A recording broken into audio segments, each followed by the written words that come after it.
Welcome back to Saturday's Sports Special. Ramona Burchell captured the women's 60-meter A final at the Gibson McCook relays, now underway at the National Stadium. The Sprintec-based athlete clocked 7.04 seconds. Tina Clayton took the B final in 7.02 seconds, while the men's equivalent went to Akeem Blake in 6.42 seconds, beating Oblique Seville, who also registered 6.42 seconds.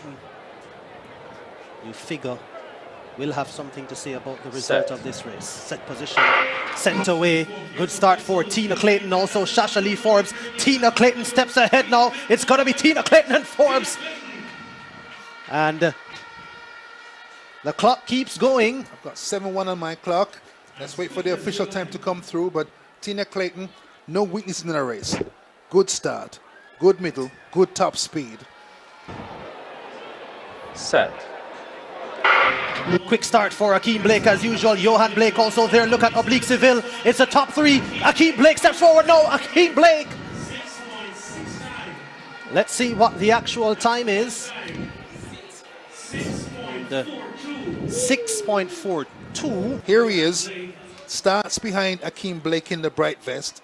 Comes to his shoulder. Johan Blake trying to come through. Hughes finishing fast, but on the lean, the bright colored vest of this man, Akeem Blake. Yeah, I thought it may come down to the top three from the 100 at the National Championships last year. Blake and Seville